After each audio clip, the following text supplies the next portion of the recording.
In our first episode, we talked about what the Grand Master of Kansas was doing. In the second, the Deputy Grand Master. So what's left? Let's examine the actions of the Grand Lodge of Kansas in its entirety in 2018. Let's find out together.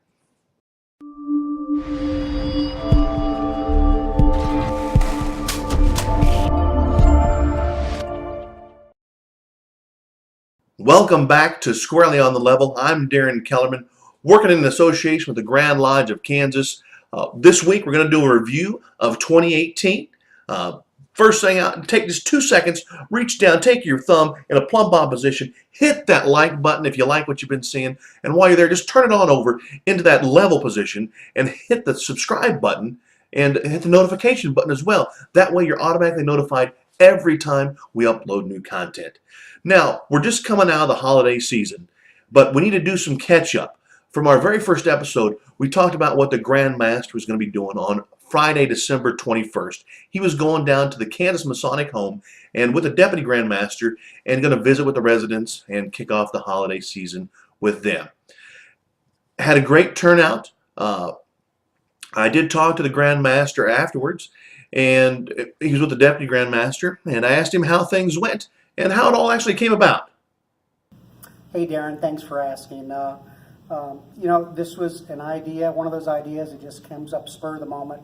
About 2.5, 3 weeks ago, I was home one evening and I realized I hadn't done enough things at the Kansas Masonic Home. So threw out a couple of emails and talking to Hervey, talking to the Deputy Grand Master, and from there it evolved, and largely because just Hervey Wright from KMH just took it and run with it. KMH just pulled out an amazing job. Hervey and his team put together a spectacular event. His team of coordinators had it all set up, had some wonderful eggnogs and some wonderful visitation from the residents here. We were pleased to have some of the staff. President Fegan from the board was here.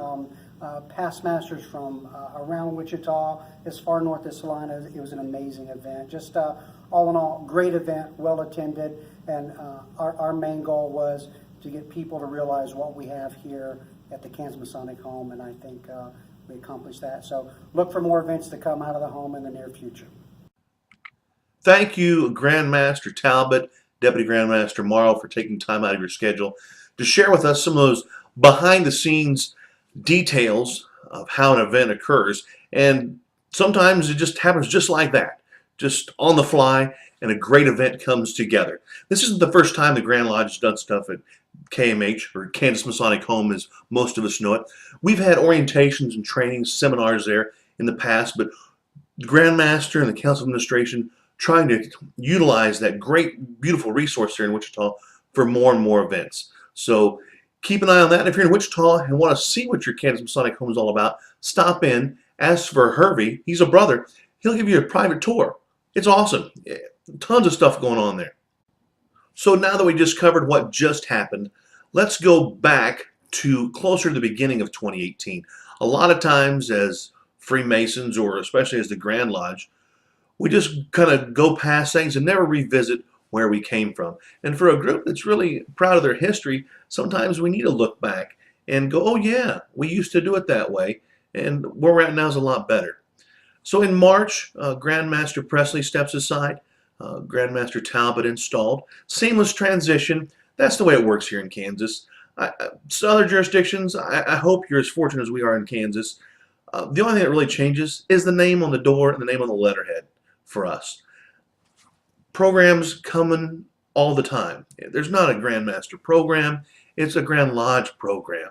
It is awesome here, and it's working great for us. And there's been some issues with the schools of instructions over the past several years, and they've always been affected by the weather. Our schools of instruction here in Kansas are in the winter months. They're sometimes in December. Most of them are in January and February. In the past few years, we've had some issues. Had some grand lecturers involved in some accidents, weather related, because even though the weather was horrible, they're trying to get to their schools of instructions because they care that much. That's what Freemasons do. So they've been working on a plan, and this year they finally implemented it. and all the schools of instruction moved into the fall. Heck of a lot simpler for paperwork at the Grand Lodge level, for perfect attendance, and for a lot of other things going on for awards and such and lodge recognition type things. So 2018, first year, and very, very successful just by the looks of the pictures that I saw on social media, talking to a lot of the brothers around the state. A lot higher attendance this year just due to the ability of brothers to get to their school of instruction and things like that. So that is going to continue in 2019 and for the foreseeable future. So great move there. Um, Another thing that really concerns the council administration is we've always had members going suspended for non-payment of dues or maybe not advancing after their entered apprentice or fellowcraft degree work. And what do you do about that? And we've always put, and I'm saying we, the Grand Lodge of Kansas, have kind of always put that on the lodges. And lodges struggle with that. So the Grand Master sent personalized letters, and my records show that he sent out 5,172 letters. I'm guessing he probably didn't sign all those himself, but I know his signature facsimile was on those letters, and it was addressed to each brother who had been suspended for non-payment of dues or had not advanced after his entered apprentice or fellowcraft degree. Sent them a letter explaining to them the way they could get back in. Because we did a survey, Foundation did a survey for us several years ago, and a high percentage of members would come back if only they knew how to do it. So the Grand Master sent that letter, and I can tell you in my home lodge, we've gotten one member back really quickly, and several others have inquired about what they need to do to get their degree work done.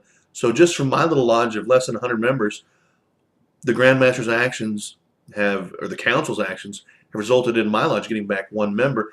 No, that's true across the state. So another program just taken up by the Grand Master saying, let's do this and help our lodges.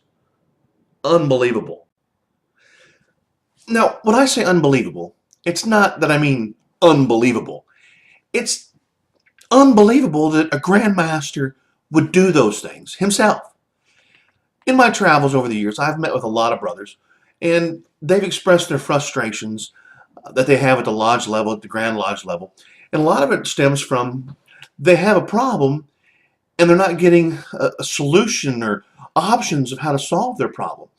Here in Kansas, a lodge or a member has a problem, they get it to their district deputy, goes to the area deputy, gets into the council administration, it gets worked around, and boop, a solution comes out.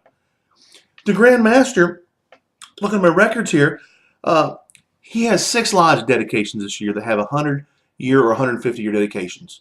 Also, that's mixed in with some building dedications. I know he did a Masonic section in a cemetery out of Liberal earlier this year. He's got all sorts of stuff. We're doing free cancer screenings around the state, a record number this year in 2018. He went to a ton of those. He even live broadcast from at least 2 of them that I saw. Grand Masters just don't do that stuff.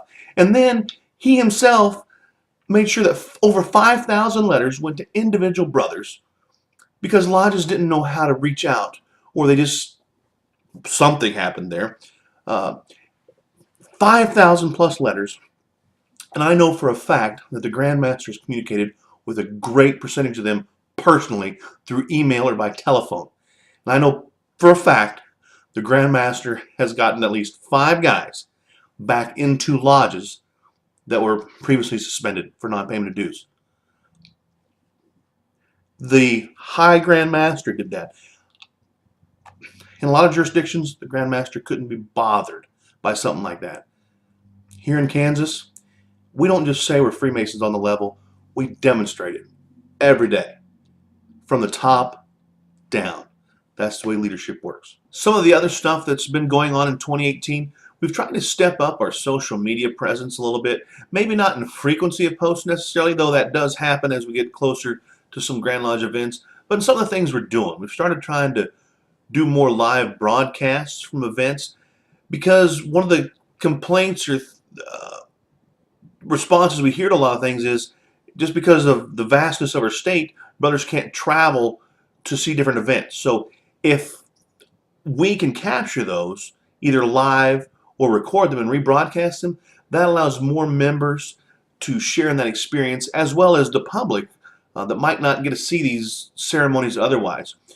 This year, first time we've ever broadcast a annual communication. We broadcast the opening, public grand opening, which was humongous.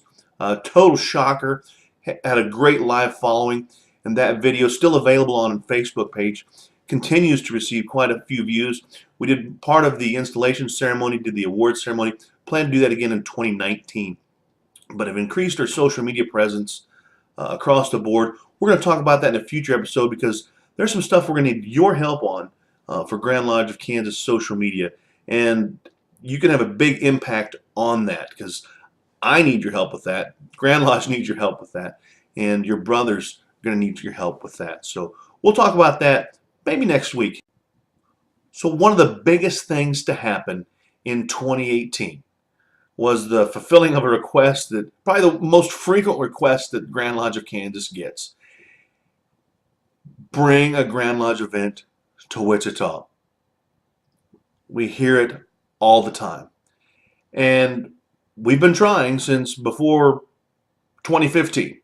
We tried to bring Grand Lodge annual communication down in 2015 and subsequent years. And I know it happened before that as well. But the reality is with annual communication, Wichita's been trying to bid for the NCAA regional tournaments and stuff. So we've been blocked out of Wichita. And for some of the smaller events, it's sometimes difficult to get a quality hotel. Well, this year, after 3 years of working hard at it, Leadership Academy was in Wichita. Great event. Had past Grandmaster of DMLA Stephen Crane as a keynote speaker. The ladies had great events. We had a great time for Leadership Academy in Wichita. We bounced up to Kansas City several months ago. Had a grand event, Table Lodge, honoring the past Grand Masters of Kansas. Did the raffle drawing for the Corvette. We got to talk about that. Kansas Masonic Foundation doing tons of stuff for us.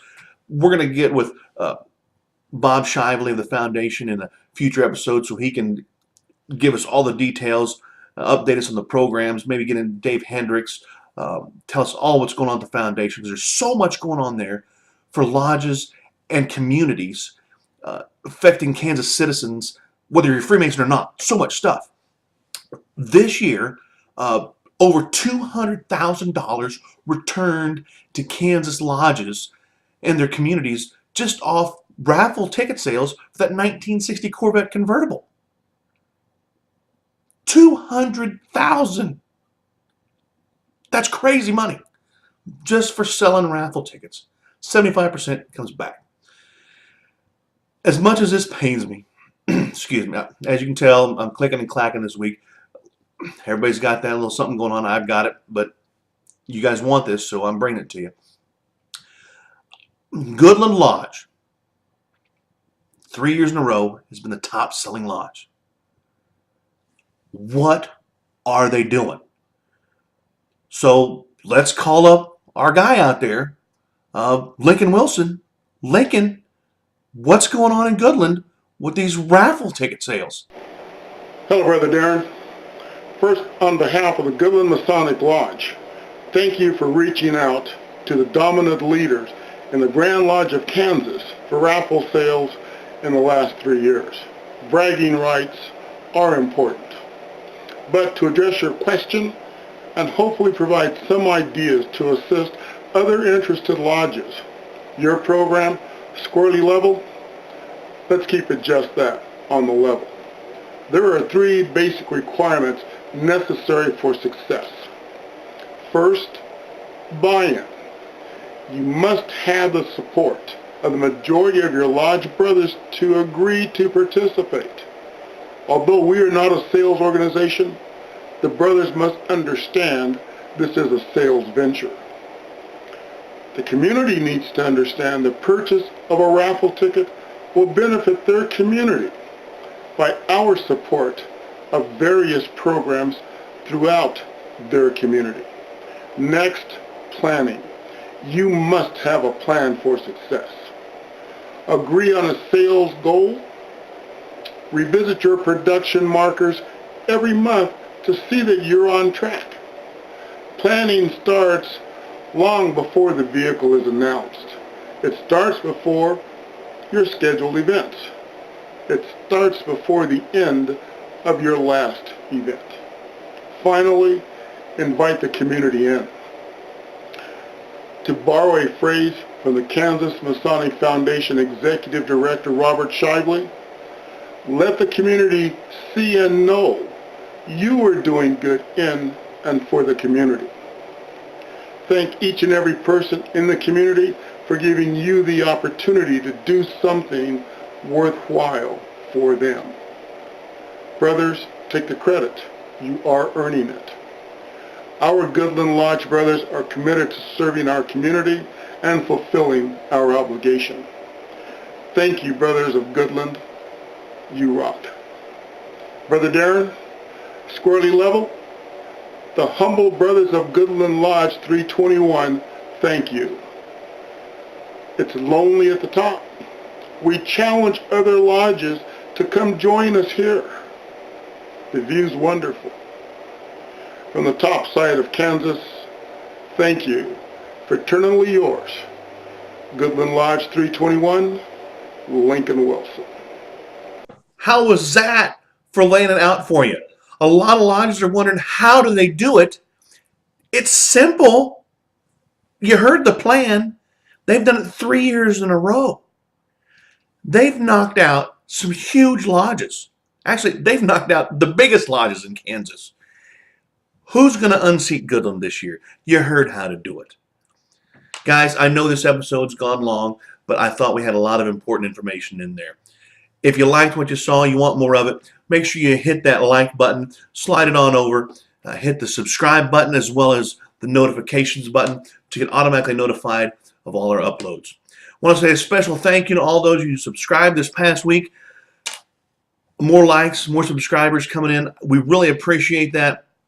I want to say thank you to Grandmaster Talbot, Deputy Grandmaster Morrow, also to the Council of Administration who sent in clips so we could put together a special Christmas message for everybody. If you didn't see that, it's on the Grand Lodge of Kansas Facebook. And if you stick around after the closing thing, you'll see a couple shout outs. And I totally unsolicited, but and totally surprised when I saw the clips. And as you heard Lincoln do it there as well, it's amazing where this program is already going. Leave your comments down below. I'll post some links down there to Grand Lodge Facebook and some other places of interest to you. Until next week, keep things squarely on the level.